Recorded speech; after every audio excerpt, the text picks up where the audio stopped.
This is special.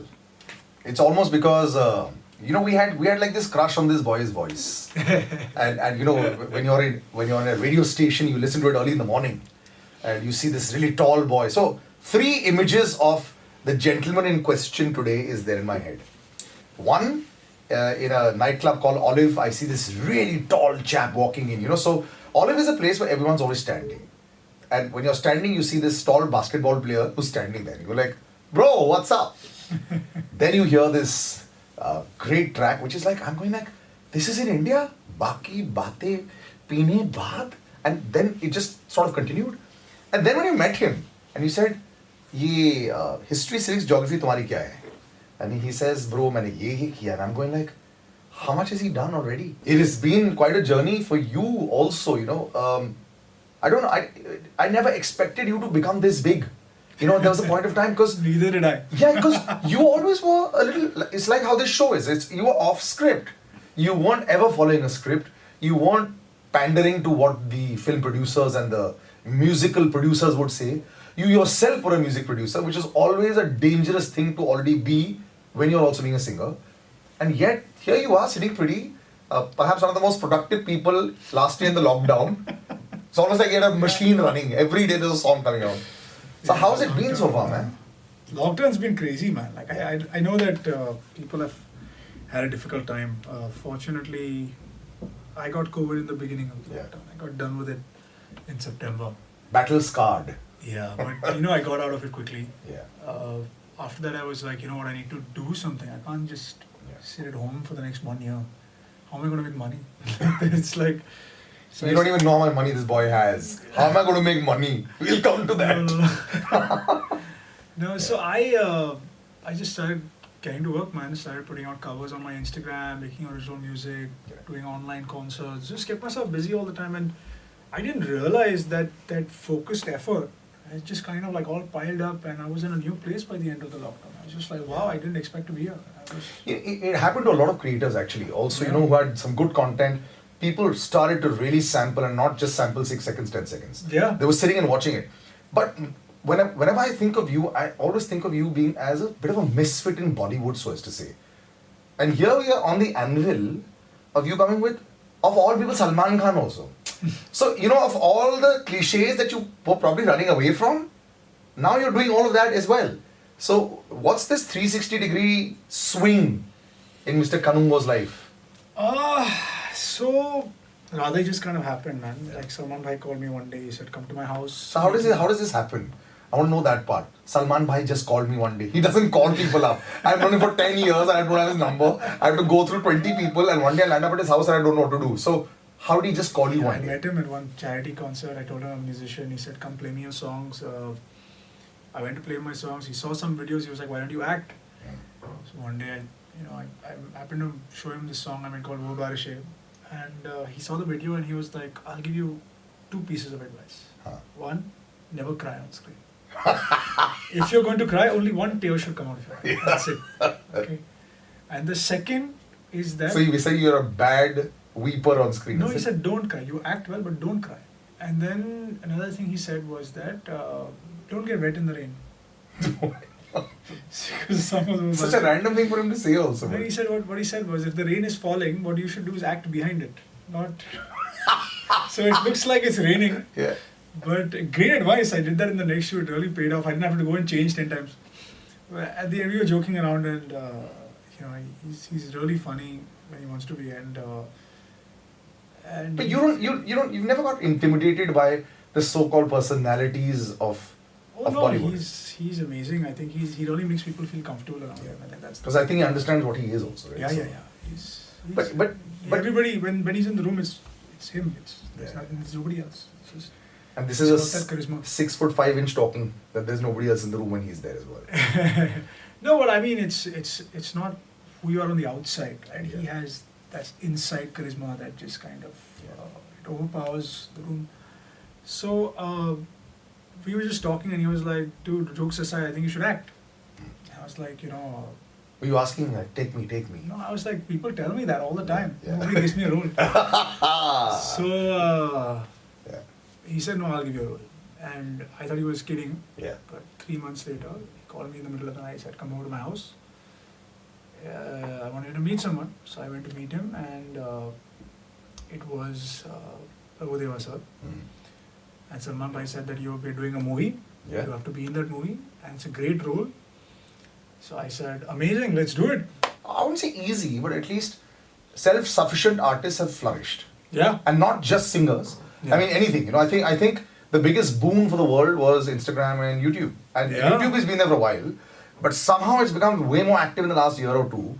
And in that sense, I think your lives also changed. Like, there were a lot of artists, you, Darshan Rawal and all, who suddenly had huge fan followings, you know.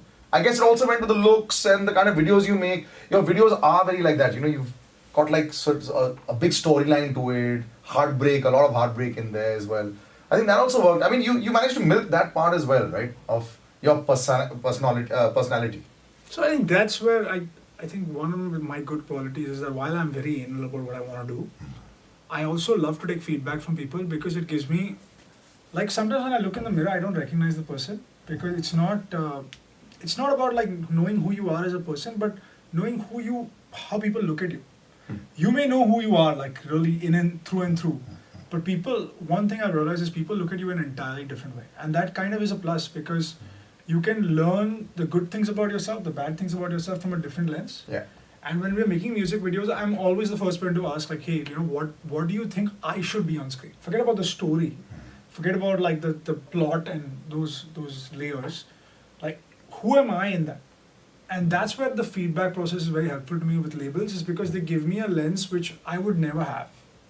You know, so it is definitely a give and take. And I think that I've switched labels not because I don't think they're doing well for me or anything like that. I think they've all done very well for me in my different stages of my career. Like Sony did very well for me.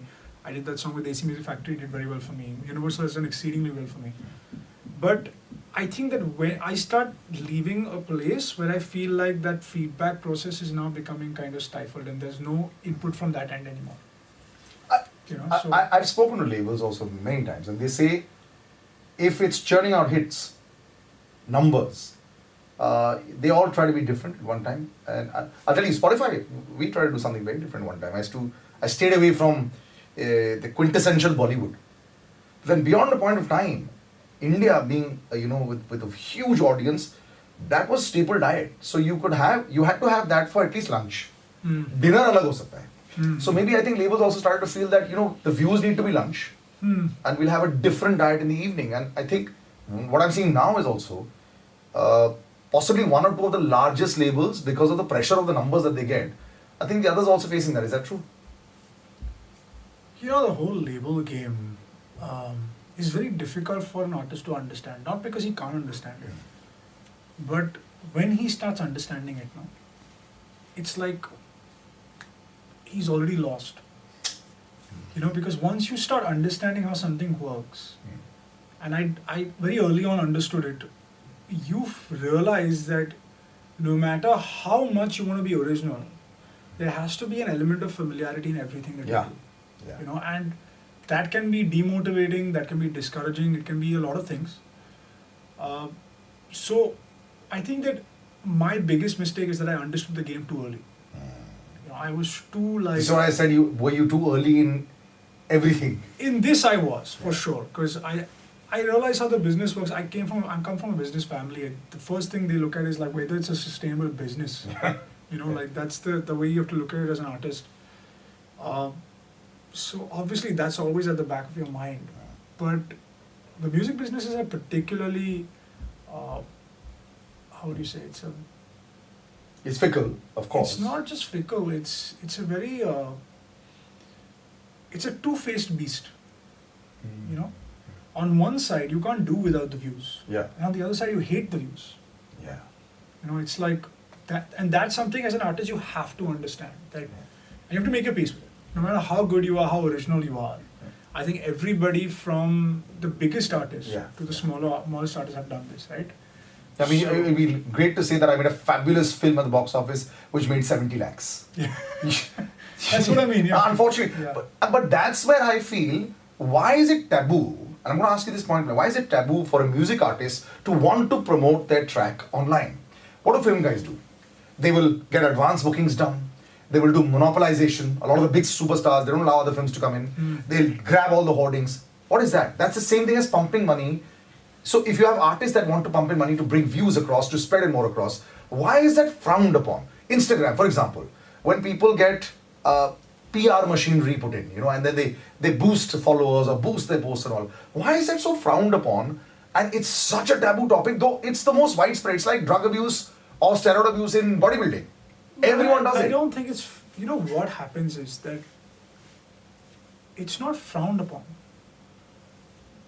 It becomes almost like a strategy for some artists who pump in money and say they're not pumping in money. So how are you going to be honest about it? Suppose I say, okay, hey, Salil, I'm going to release a track tomorrow and I'm going to put in 20 million views of advertising views. Yeah. The next guy after me comes and says, hey, I got 20 million views just organically, whereas actually he's put in money. Yeah. So that becomes almost like a strategy for some people where they put in money but they act like they haven't put in money. But if it's more acceptable, maybe do you think then they'll own up to it? See, there's inherent value in organic views, right? So there's always going to be disingenuity of how organic or inorganic you are. I mean, a funny thing happened recently is I did a track with Shehnaz Gill. Yeah. And that Insta live you did with her was hilarious. yeah.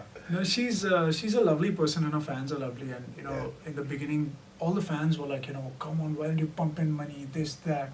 Oh, they were saying that to you? Our fans are really active. So, Okay. I mean, they were like, come on, get us to 100 million views. We want Shehnaz to have the views.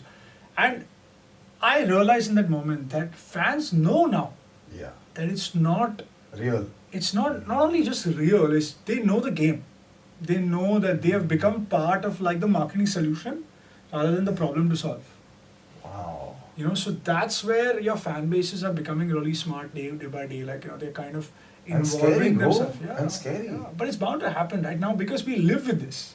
Social media has become part of our lives. So if we don't know how it functions on every level, actually we'd be like being ignorant on purpose. But how do the marketers and advertisers deal with this then? Because when you have so much of social media marketing and digital marketing, people charging money for posts, everyone knows what everybody's doing. So it's Yeah. almost like everyone's in on it. Everyone's part of the mafia game. I think it'll be a good thing if people are upfront about it. Because then it doesn't matter how many views you have. It matters what is the impact of the track eventually? How do you measure that? One time it was YouTube views because it was organic, Yeah. right? One time it became audio streams, so that is also becoming inorganic. Now you can advertise on all these audio sites also. Really? Yeah, you can buy banners on Geo7, you can buy banners on... Tell me, I want to buy banners for Spotify. I don't know about Spotify, but I think that all the Indian platforms you can for sure. Yeah. So, I mean, you open the app, of course you see advertising there. Yeah. That's You know, true. so, Yeah. I mean, so where is the metric now? Where are we at where we can be like, hey, this is what a track's real value is? Comments? You get so many. Who knows? Who knows if that's the metric? Because, what happens with comments is some fans comment 50 times. Correct, yeah. So what is how are you going to segregate, okay, this is the reach of my track as opposed to, in a way, it's definitely a compliment. Slightly Somebody commenting 50 times is definitely a plus point, that Yeah. somebody cares about you so much. But it's becoming more and more difficult to kind of quantify, hey, this is a hit, this is not a hit.